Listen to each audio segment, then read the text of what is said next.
আমরা জানি যে অনেকদিন ধরে পুষ্টিবিদ ফাউন্ডেশনের ক্যাম্পেইন প্রোগ্রামগুলোর মাধ্যমে তারা একেবারে কমিউনিটি লেভেলে এলাকায় দুস্থ মায়েদের সাথে কাজকর্ম করছেন, তাদের সেবা দিচ্ছেন, পুষ্টি সেবা দিচ্ছেন, তাদের সমস্যাগুলো শুনছেন। তো আপনার কাছে আমার প্রশ্ন হচ্ছে যে আপা এই মায়েরা যাদের কাছে আপনারা যাচ্ছেন, দুস্থ মায়েরা, তারা বা ক্যাম্পেইন করছেন, তারা সাধারণত কি ধরনের পরামর্শ আপনাদের কাছে চাচ্ছেন বা তাদের মধ্যে ঘাটতি আপনারা দেখছেন? আসসালামু আলাইকুম সবাইকে, আমি রেবেকা, ডায়েটিশিয়ান হিসেবে আছি সোশ্যাল ইসলামিয়া হসপিটালে, জেনারেল সেক্রেটারি পুষ্টি ফাউন্ডেশন।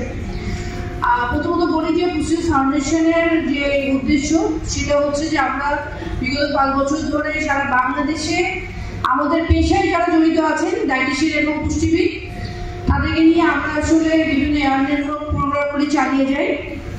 এই জায়গাটাতে আসলে যেটা হয় না যে আমরা যখন হসপিটালে কাজ করি আমরা কয়েকজনকে দেখতে পাওয়ার সুযোগ থাকে, খুব কম পরিবার মা ও শিশু নিয়ে হয়তো আমরা কাজ করি, কিন্তু যখন মাঠ পর্যায়ে আমরা কাজ করি অর্থাৎ একটা ক্যাম্পেইন হয় কোনো স্কুলে বা কোনো ওয়ার্ডে, তখন কিন্তু অনেক মানুষ একসাথে আমরা কাউন্সিলিং করার সুযোগ পাই।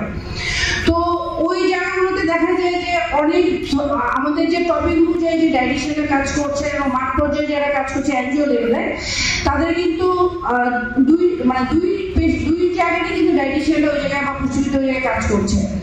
তো এই জায়গাটাতে আমরা যখন দেখি যে তারা পুষ্টিকর খাবার বলতে বোঝাচ্ছে যে পেট ভরলে বোধহয় পুষ্টি পাওয়া যায়।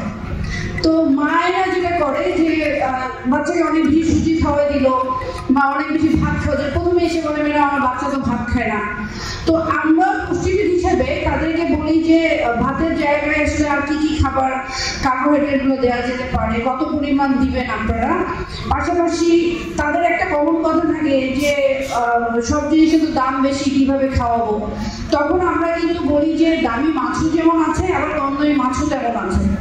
তো সেই বিষয়টা থেকে কিন্তু আমরা এয়ার করার চেষ্টা করি যে আপনারা অনেক দামি মাছ না গেলে কম দামি মাছ কিনবেন, আর রেগুলার হয়তো ডিলটা রাখতে পারেন। সাথে হচ্ছে আমরা তাদেরকে একটু বলার চেষ্টা করি যে ফলের কথা, যখন ফলের কথা বলা হয় তখন তারা বলে যে এত দাম কিন্তু কিনতে পারি না, কিন্তু ফল কিন্তু তাদের পাশেই থাকে। দেশীয় ফলগুলো কিন্তু খুব একটা দাম খুব একটা থাকে না। তো আমরা সিজনাল ফলগুলোর কথা তখন তাদেরকে বলার চেষ্টা করি। এবং কিছু বিষয় থাকে যে এটা আসলে সচেতনতা আমাদেরই করতে হবে যারা আমরা পেশাতে কাজ করছি।